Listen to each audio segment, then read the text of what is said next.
todo mundo. Bem-vindo à casa do Senhor, também quem está assistindo pela internet. Vou dar um pequeno testemunho aí que o Murilo estava comentando, né, sobre o trabalho aqui da igreja. Eu sou arquiteto, né, tenho uma empresa de projetos e obras, etc. e tal. E eu já fiz muitos projetos e obras de igreja, muitos. Eu tinha um sócio meu, alguns anos atrás, que ele é da Assembleia de Deus, e ele tinha muitos clientes. Ele me convidou para trabalhar com ele em sociedade, alguns anos atrás. A gente começou a desenvolver uma série de projetos, e ele se aposentou, e como ele mora em região de Niterói, ele falou: vou fazer o seguinte, eu não quero mais ir para o Rio, eu não quero passar pela ponte, eu vou deixar esses clientes do Rio todo para você. Você vai tomar conta deles aí. E ele ficou fazendo projetos lá na área dele, Niterói, São Gonçalo, Alcântara, etc. Só que esses 2 ou 3 projetos que a gente tinha aqui no Rio se transformaram em muitos, ali a maioria deles na Baixada. Bangu, Santíssimo, Vila Kennedy, N clientes. E uma vez um pastor veio falar comigo, né? Isso aqui é obra de igreja. E eu falei assim: pastor, não existe obra de igreja, existe obra, desculpe a palavra, mal administrada. Porque vocês têm recursos, vocês têm Deus aí do lado de vocês, mas vocês não estão sabendo administrar os recursos que vocês têm. Aquilo veio no meu coração. E aí eu comecei a fazer esse trabalho, que não só é um trabalho de projeto, não é só um trabalho de fazer obra, não é só um trabalho técnico. Acabou que eu faço uma espécie de assessoria, né, para o pastor. É um trabalho multidisciplinar. E aí as obras começaram a aparecer. Essa igreja, que eu estou citando o nome, a gente fez vários prédios, coisas inimagináveis. Então, eu tenho esse testemunho. E uma coisa interessante que eu tenho visto nas igrejas, quando a igreja, às vezes, não tem recurso nenhum. Às vezes, a igreja é grande, arrecada muito, tem muitos membros, tem igrejas que têm milhares de membros, né? Só que não tem sobra, né, de capital, porque eles têm muitos empregados, têm muita despesa, a conta de luz muito alta, tem muita despesa com manutenção, e acaba que não tem dinheiro para fazer obra, por maior que seja a igreja. Mas o que eu tenho notado é o seguinte: quando a igreja começa a fazer a obra, eu não sei, de alguma maneira, os recursos começam a aparecer, às vezes de forma milagrosa. A tal ponto que eu tive uma igreja que eu atendi, batista, uma igreja pequena, tinha 100 e poucos membros, mas eles fizeram um prédio gigantesco. Eu perguntei: pastor, como que vocês conseguiram, como é que a gente conseguiu fazer essa coisa tão grandiosa? Ele falou assim: eu não sei. Eu sei que quando eu comecei a fazer a obra, o dinheiro foi aparecendo. E a igreja aqui, evangélica pentecostal, nunca fez uma obra dessa magnitude aqui que foi feito. E agora teve oportunidade. Eu falei ao pastor Luiz, pastor, começa a fazer que o dinheiro vai aparecer.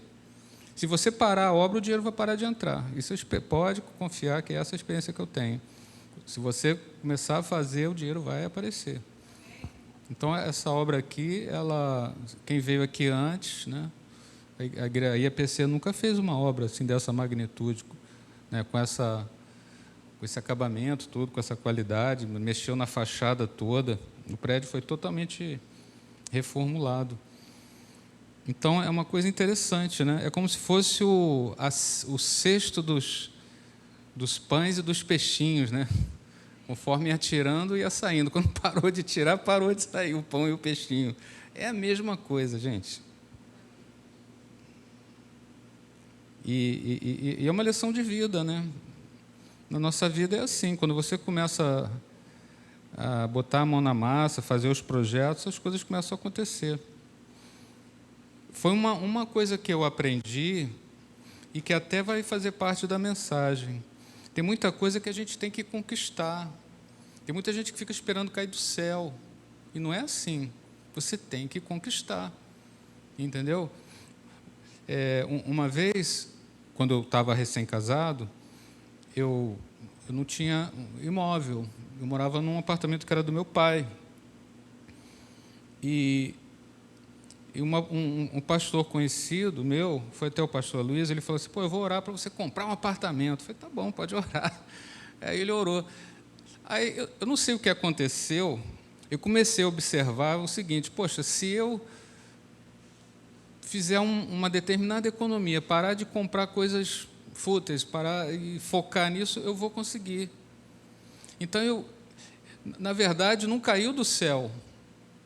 Não caiu do céu. Eu conquistei, mas eu aprendi a conquistar. Então, aquilo para mim foi uma lição.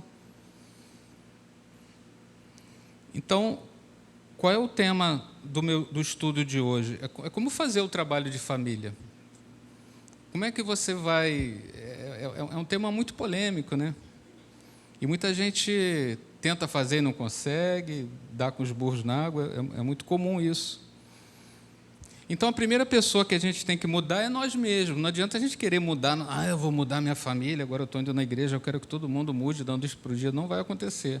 A primeira pessoa que você tem que mudar é você próprio. Não é? Então, não adianta você querer mudar os outros, dentro da sua casa, o seu parente, seja lá quem for, se você não mudar a si próprio primeiro. Você não vai conseguir influenciar ninguém positivamente se você não mudar o seu interior. Não é? O que a palavra diz? Né? Que você não pode remendar pano velho com remendo novo. Né? Tem que mudar. Então, o grande segredo de você realizar trabalho em família, você querer que a palavra atinja um determinado parente ou amigo seu, é você investir em si próprio, é você se capacitar. Porque em família e na nossa vida, você cumpre vários papéis. Né? Tem hora que você vai cumprir papel de filho, né? Tem hora que você vai cumprir papel de pai, ou de irmão, ou de sobrinho, ou de... seja lá o que for, você cumpre vários papéis. Então, você tem que estar ciente que você tem que cumprir bem todos os seus papéis. Agora, isso é uma coisa que nós temos que conquistar, é uma conquista nossa. É claro que a gente precisa... Depois eu vou mostrar como a gente vai chegar nesse ponto, né? Mas o primeiro passo do trabalho de família e do trabalho de casais, qualquer trabalho, é você aprimorar o indivíduo, né? Indivíduos melhores, você vai ter famílias melhores, você vai ter uma sociedade melhor e você vai ter um país melhor. Então, tudo começa do indivíduo. Então, assim, imagina uma coisa. Você tem que refletir Jesus na sua vida. É como se fosse uma... Imagina essas placas, né, de energia solar, né, que quando o cara instala aquilo ali, tem que virar para o sol, né? E não pode virar para a sombra, né? Tem que virar sempre para o sol. E assim a gente tem que ser. A gente tem que se abrir completamente para Deus, para Jesus, para a gente receber aquela luz e ela refletir. Porque a gente não tem luz nenhuma, né? Não adianta você querer achar que vai fazer acontecer, porque não vai. Só vai piorar as coisas. E, às vezes, o cristão ele acha assim, não, agora eu estou preparado, vou lá, vou fazer, vai acontecer, e não acontece. Por quê? Porque ele está querendo emitir uma luz que ele não tem. Né? Então, nós temos que... É isso que se chama, eu tenho que abrir o coração para Deus, deixar que Deus faça. Isso, para mim, pelo menos, me parecia muito subjetivo no passado. Isso é muito bonito, essa palavra é linda, mas como fazer? Né? Como é que, na prática, você consegue isso? A própria Bíblia nos diz aqui, eu vou ler para vocês, no capítulo 5 do livro de Mateus, a partir do versículo 14: vós sois a luz do mundo. Não se pode esconder uma cidade situada sobre um monte. Nem os que acendem uma candeia a colocam debaixo de um cesto, mas colocam no velador. O velador imagina um abajur, uma luminária, né? E assim essa luz ilumina todos que estão na casa. Assim resplandeça a vossa luz diante dos homens, para que vejam as vossas boas obras e glorifiquem vosso Pai que está no céu. Se isso não está acontecendo na nossa família, tem uma coisa de errado, né? As pessoas têm que olhar para a gente e dar glórias a Deus, não é dar glória para a gente, né? É assim que funciona. Não adianta a gente querer, agora eu sou cristão, agora eu sou... Não, não é. Você tem que refletir a glória de Deus. O que a Bíblia diz? Que vejam as vossas boas obras e glorifiquem vosso Pai que está nos céus. É aí que está o segredo, né? Mesma coisa essa lâmpada aqui, né? Se a gente esconder ela debaixo aqui da bateria, ela não vai iluminar. Então, Deus, quando a gente vai... Deus vai purificando a gente, quando a mensagem, quando a palavra vai entrando dentro da gente, naturalmente as coisas vão acontecer. Entendeu? Naturalmente... Por exemplo, vou dar um exemplo para vocês. No meu trabalho, eu trabalhava na Petrobras até 2 anos atrás. E me aposentei. Então, o que aconteceu? Lá tem muita gente de igreja, tem crente da Assembleia, e tem uns caras que é aquele crente que fica... Aquele crente meio chato, meio chiclete, né? Fica querendo converter todo mundo. E as pessoas fugiam deles, né? Porque eles ficavam, não, você tem que fazer isso, tem que fazer aquilo, você tem que ser assim, tem que ser assado, olha para mim, como é que eu sou, a minha vida é isso, minha vida é aquilo. E todo mundo fugia deles. Eu já adotava um outro comportamento, eu comentava às pessoas, não, eu frequento igrejas há muitos anos. Conversava naturalmente, sem querer impor nada. E um dia, a gente fazia todo ano aqui jantar de casais, não temos feito por causa da pandemia, né? Esse ano já está sendo previsto a volta, né, do jantar de casais. E um determinado ano me deu na telha de chamar, vou chamar o pessoal do meu trabalho. Vou chamar o pessoal do meu trabalho. E o jantar, às vezes, tinha música ao vivo, tem uns amigos meus músicos, será que eles não vêm aqui tocar para a gente, né? Conheço muita gente que é música, é um grupo muito grande, e eu resolvi chamei dois casais. Vocês querem ir lá na igreja? Vamos lá para vocês conhecerem o jantar de casais. Eu sei que o negócio foi uma bomba. Daqui a pouco, sei lá, centenas de pessoas queriam ir. E eu falei, não, espera aí, gente, o espaço não cabe tanta gente, vamos ver isso aí direitinho. Aí alguns caras de lá do meu trabalho, que eram caras que tinham um baita preconceito de igreja evangélica, e eu me espantei. Eu falei assim, vem cá, você é numa igreja, você sabe disso, né? Só vai ter Coca-Cola, água, mate, suco, não vai ter cerveja, não vai ter nada. Tem certeza que você quer ir? Não, eu quero ir. Mas por que você quer ir? Porque é você. Ele falou assim mesmo para mim. Porque você chamou.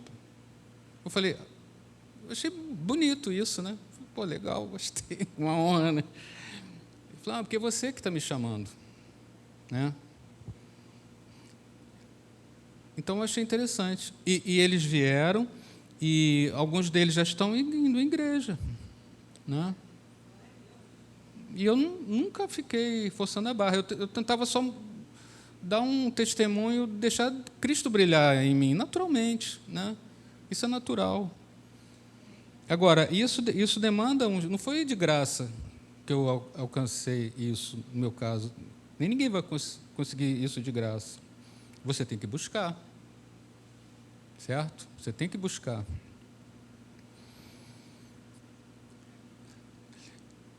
Quando chegar em casa hoje à noite ou amanhã, leiam o Salmo 119, todo.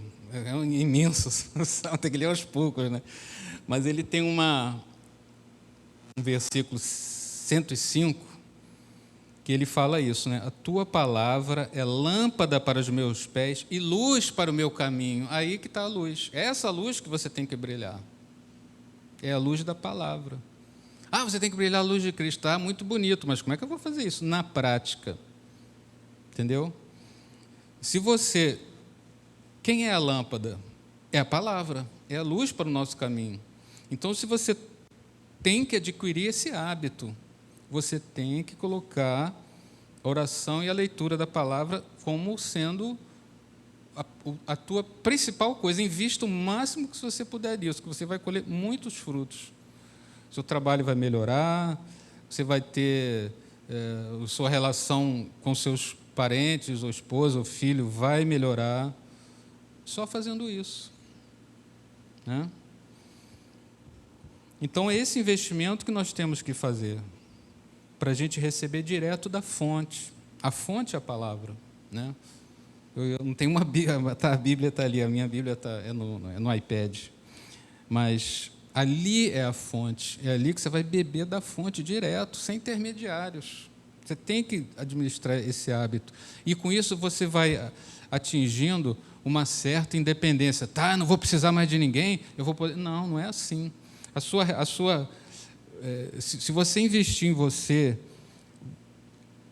você vir à igreja vai ser um ato diferente. Você vai enxergar os irmãos de uma forma diferente. Você vai melhorar em todos os aspectos. Essa independência que eu digo, que você não vai ser aquele crente sofredor, que vive, ai meu Deus, estou com problema, ora por mim, vou morrer. Não é que você vai deixar de precisar das pessoas, de ter relacionamento, ou deixar de vir à igreja, ou deixar de pedir oração, não é isso. Mas todo esse processo vai melhorar. Você vai passar a vir à igreja, por exemplo, com um propósito. Entendeu? É assim. Então, a vida cristã, onde é que eu quero chegar? Não é só vir à igreja, uma vez por semana, ou 2, ou 3, ou 10, ou 50, morar dentro da igreja. Não é isso. A vida cristã é aquela vida de comunhão com Deus. E isso depende muito de nós.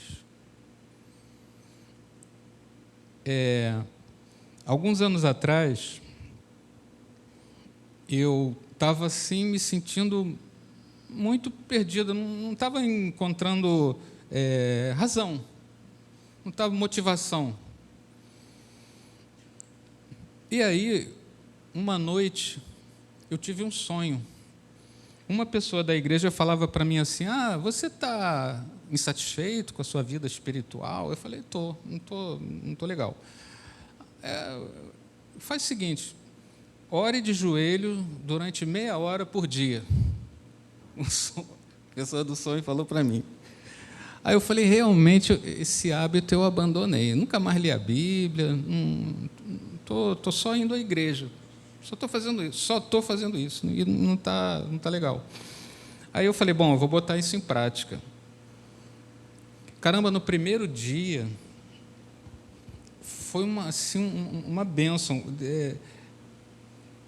Eu comecei a ter umas experiências com Deus que eu nunca tive antes.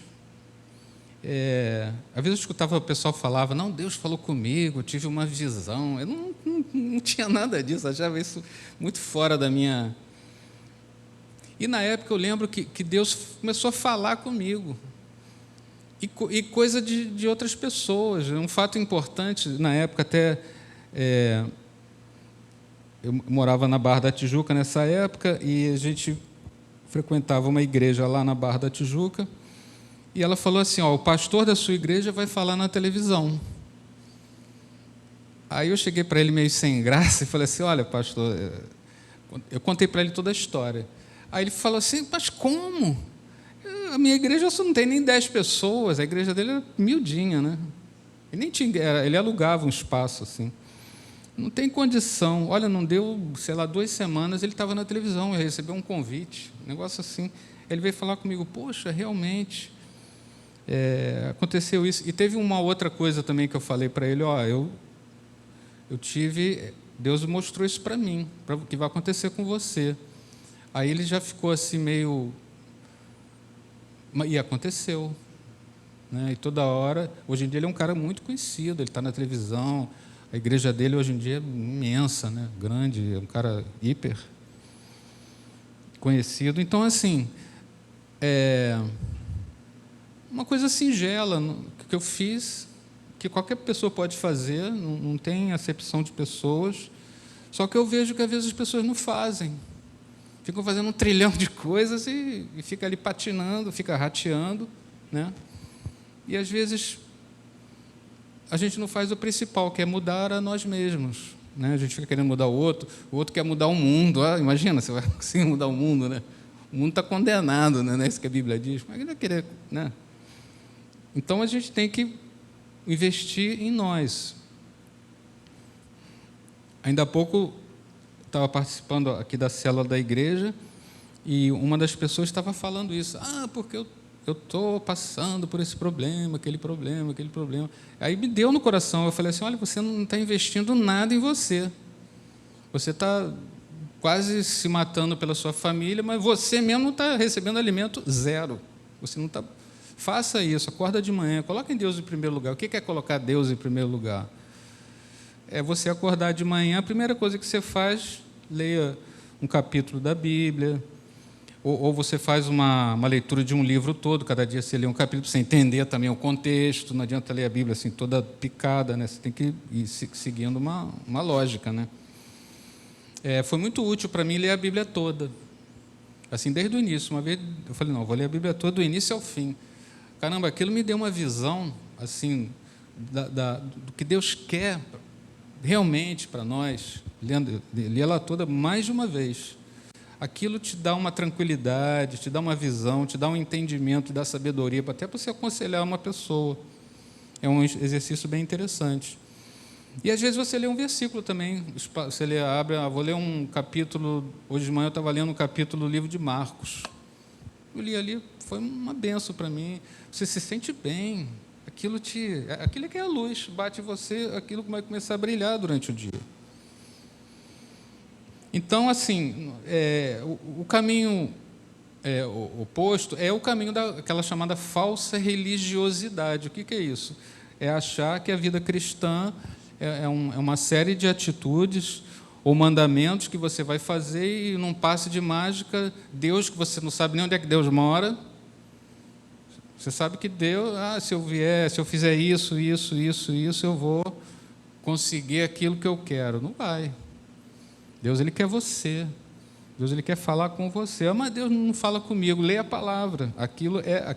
A Bíblia é a palavra que saiu da boca de Deus. Só de você ler a Bíblia, Deus já está falando com você. Não precisa ser nenhum profeta.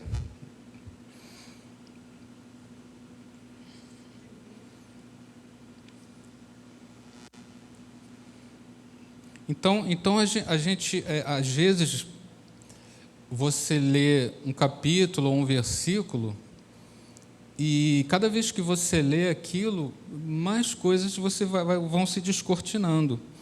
Por exemplo, na Coreia, que é um país que tem muita perseguição religiosa, tem um testemunho, uma vez que eu vi, que eles prenderam vários cristãos e pegaram as Bíblias, tacaram fogo e tal. Eu sei que algumas pessoas que foram presas conseguiam salvar uma página da Bíblia, conseguiram esconder lá em algum lugar, na roupa, não sei. E eles ficaram anos e anos se alimentando de uma página da Bíblia. Olha o poder que é a palavra. Uma página da Bíblia, eles liam aquilo todo dia, aquela mesma página, e a palavra de Deus é tão rica que conseguiu manter uma pessoa alimentada espiritualmente durante anos com apenas uma página da Bíblia. E aqui no nosso país, vamos aproveitar enquanto a gente pode ler o capítulo que a gente quiser, né?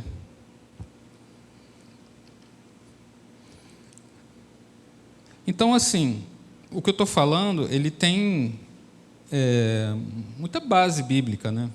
Eu vou ler para vocês aqui o capítulo 6 do Evangelho segundo Mateus, a partir do capítulo 5. Quando orardes, não sejam como os hipócritas que gostam de orar em pé, na sinagoga, nas esquinas, para serem vistos pelos homens. Em verdade vos digo que eles já receberam sua recompensa. Mas tu, quando orares, entra no teu quarto e, fechando a porta, ora a teu pai que está em secreto. E teu pai, que vê o que é secreto, te recompensará. Acabou. Né? Olha, uma coisa singela, é uma coisa ao alcance de qualquer ser humano. Coloca isso em prática na tua vida, vê se a sua vida não vai mudar. Né? E nesse sonho lá que eu tive, era assim, você ora durante, acho que 30 dias ou 15 dias, tinha um determinado prazo, né? Eu sei que no primeiro dia, Deus já me abençoou muito, assim, eu falei, poxa, mas eu pensei que era só no 30º dia, entendeu? E aquilo foi uma fase muito feliz da minha vida, assim, acontecia coisas maravilhosas. Uma vez eu estava conversando com a minha mãe, que ela, nessa época, ela morava perto de onde eu morava, e a gente ia nessa igreja juntos. Eu falava, poxa, mãe, que fase bonita aquela, né? Acontecia tantas coisas, né? Umas coisas milagrosas. Foi uma fase muito legal.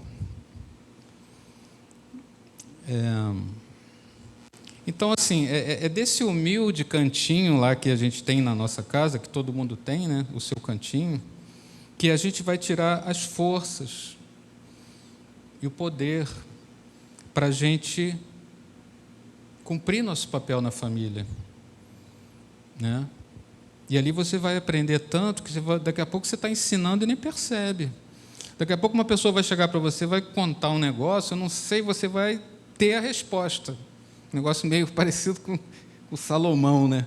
Isso acontece também muito. A pessoa está te contando um negócio, sei lá, vem a resposta, ou porque você já leu algum dia na palavra, ou porque Deus fala mesmo com você ali na hora. E a resposta vem claramente. Você chega, não, faz isso, isso, isso, que você vai resolver. Mas onde você vai tirar essa sabedoria, onde você vai tirar essa força? É desse momento.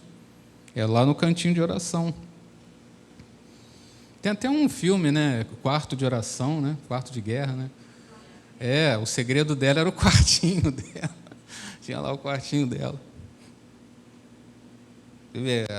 Foi um filme feito nos Estados Unidos, na realidade dele, uma realidade que afeta, né, qualquer ser humano, não importa onde ele nasceu, em que país. Porque Deus ele tem muito a nos ensinar.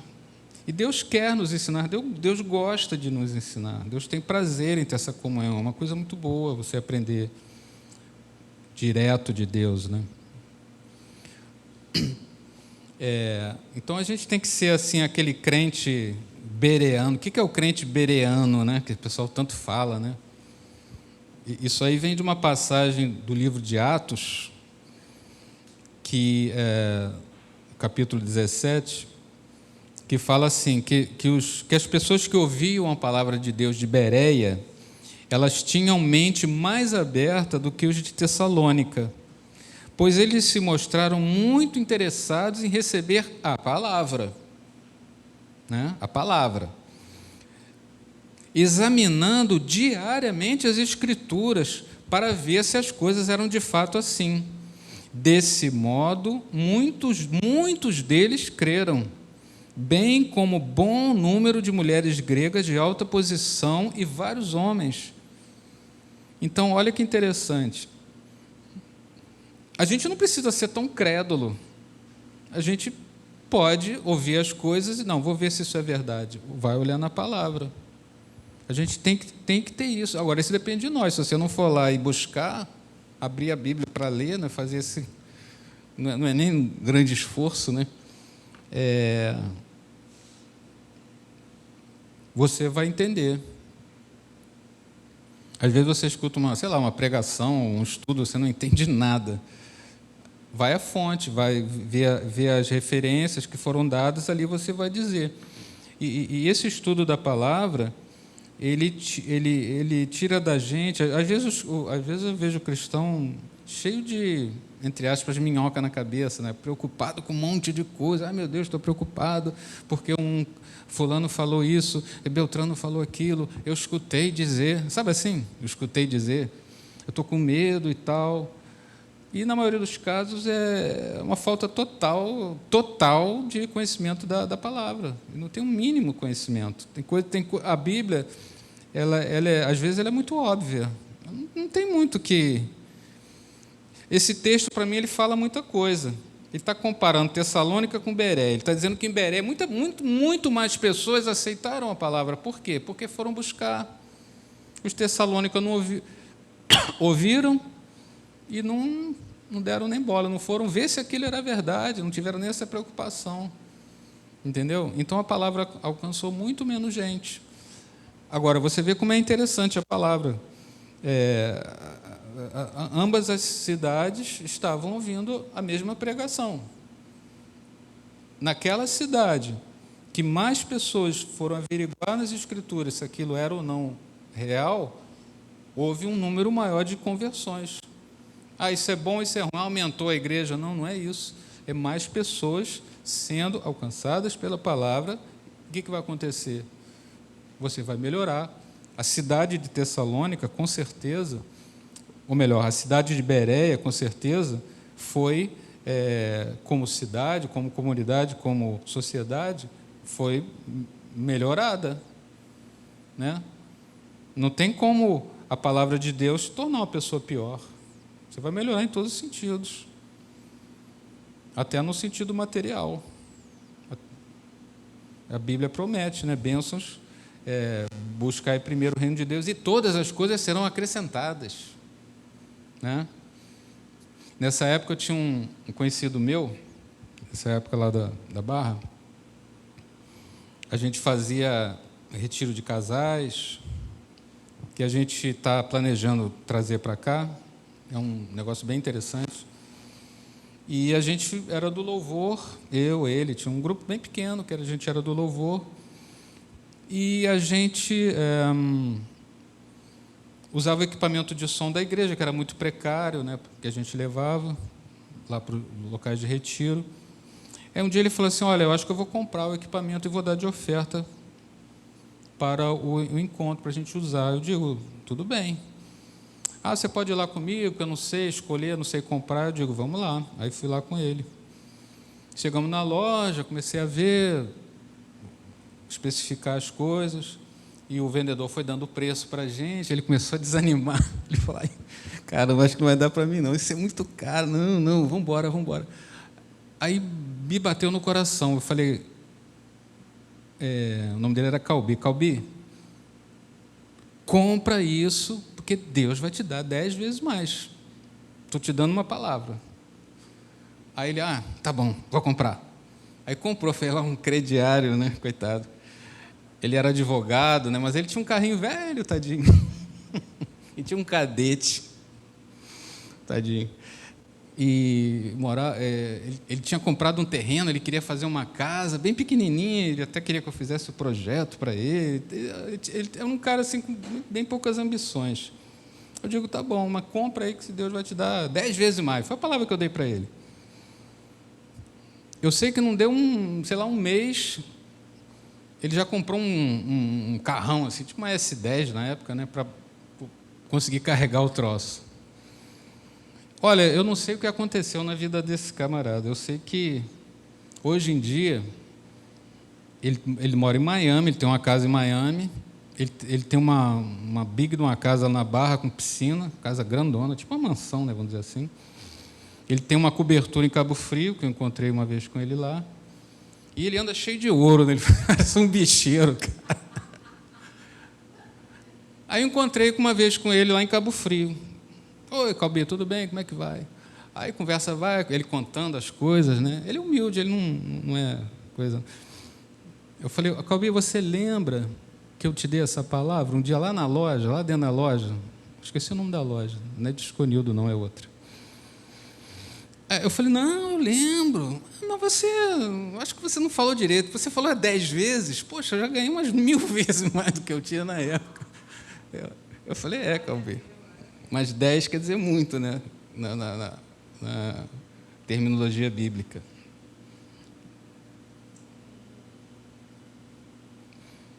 Então, eu separei um outro versículo aqui, que está no livro de Mateus, no Evangelho segundo Mateus, capítulo 11. E desde os dias de João Batista até agora, o reino de Deus é tomado à força, e os que se utilizam da força apoderam-se dele. Esse versículo ele tem várias grafias, né? Essa daqui é uma delas. Tem umas que falam, o reino de Deus é tomado por esforço, e os que se esforçam se apoderam dele. Esse versículo ele é muito polêmico, ele tem uma série de teólogos vão falar isso, mas para mim, o que eu enxergo mais lógico desse versículo é isso que eu estou falando. Que o reino de Deus a gente tem que se esforçar, e quanto mais a gente se esforçar, mais a gente vai avançar. E o esforço é esse, em buscar a Deus em primeiro lugar. E você vai conhecer Deus. Né? Deus não vai ser aquela pessoa distante para você, vai se tornar mais próximo. Jesus é o melhor amigo que você pode ter na sua vida. Tá? O melhor amigo, não tem nem comparação. Né? Mas você só vai conhecer se você se mexer e buscar, através da palavra, né? Da oração. Agora, é muito importante, palavra e oração, tá, mas a palavra é muito importante. Porque às vezes você tem muita coisa que você tem que mudar em você. Não adianta ficar orando, você tem que mudar. 300 milhões de coisas, não adianta você ficar, às vezes, pedindo isso, pedindo aquilo, mas você tem que mudar. Ah, meu Deus, eu queria tanto que minha mãe viesse para a igreja, mas às vezes o problema é você que está impedindo ali. Aí, às vezes, certas horas, a leitura, o estudo, investir em você é mais importante, às vezes, do que ficar pedindo. E, às vezes, se você investindo em você melhorando, você não precisa nem pedir, que já vem. Porque, entendeu? Você quebrou a barreira que estava impedindo, entendeu?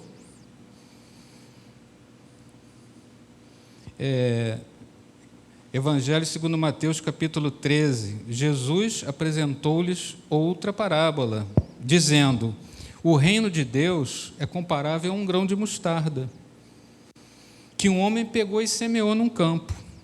Mesmo sendo a menor das sementes, quando cresce, é o maior dos arbustos e torna-se uma árvore, de modo que as aves do céu vêm e se aninham nos seus ramos. É a vida espiritual. Né? A palavra é aquele grãozinho de mostarda, às vezes um versículo pequenininho, é um pequeno grão de mostarda, mas se você semear, o que é o campo? É o coração. Né? O que é a palavra? É a semente. Se você plantar essa semente no seu coração, você vai começar a crescer, vai virar uma árvore. Daqui a pouco você vira uma árvore tão frondosa que as pessoas vão querer chegar a você, vão querer ouvir, trocar ideia, ouvir um conselho. Isso é natural que aconteça. Só que você precisa, primeiro, plantar a semente, né? E segundo, deixar que ela cresça. Como é que eu vou deixar ela? Como é que eu faço uma semente crescer? O que a semente precisa? Água, luz, né? A luz é a palavra. E a água é a unção de Deus na semente. Entendeu? Então você precisa de manter esse hábito. Não é só fazer um dia e abandonar, ficar uma vez por semana. Não, tem que ser diário. Daniel fazia 3 vezes ao dia. 3 vezes ao dia ele orava e estudava a palavra. Né? Era um rapaz simples, um rapaz novo, mas que teve uma vida, muitas realizações. Por quê? Porque ele era mais inteligente, ele é melhor? Não, porque Deus, ele começou a ser aquele reflexo, né, de toda essa glória, vamos dizer assim, de Deus que batia na vida dele, refletia. E se a gente seguir esse caminho, a gente vai começar a atrair as pessoas, né? Foi o que eu estava contando no meu trabalho, né? Tem outros colegas lá, tinha um deles que era bem chato mesmo, né? Ele ficava insistindo, e as pessoas fugiam dele, né?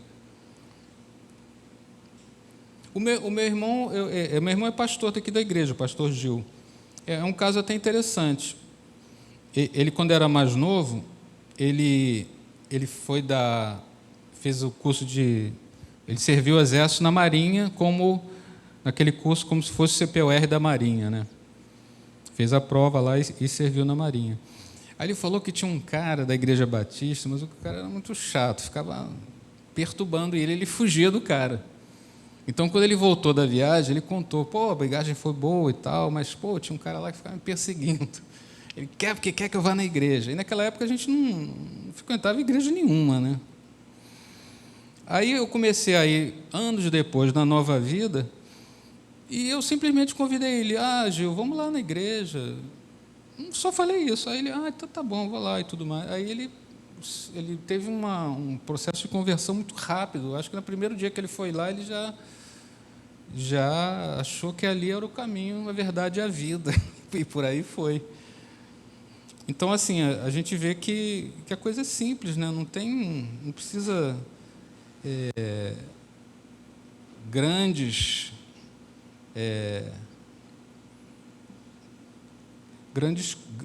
coisas, mas o principal que eu mais aprendi, e eu até falei para essa moça que estava conversando com ela na célula, é isso, a gente investir em nós mesmos, investir o máximo que você puder. O seu tempo, eu sei que todo mundo trabalha, obviamente, eu trabalho também até hoje, e todo mundo estuda, todo mundo faz curso, a gente tem que cuidar da nossa saúde e tudo mais. Mas tenta fazer uma experiência a partir de amanhã. Acorda de manhã, abre a palavra, lê um pouco. Se você sentir, você ora, ou então fica meditando na palavra, né? É muito interessante isso. Você lê aquilo, você vai meditando, aquilo vai, como se fosse, você vai digerindo aquelas palavras, você vai meditando, aquilo ali vai te purificando, teu coração, vai tirando pensamentos negativos.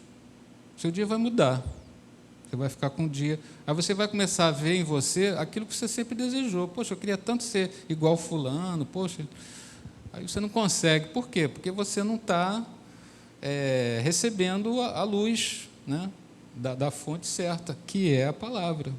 Não adianta buscar em outra fonte, porque não vai rolar, né, como diz na gíria, né? Então, gente, é isso.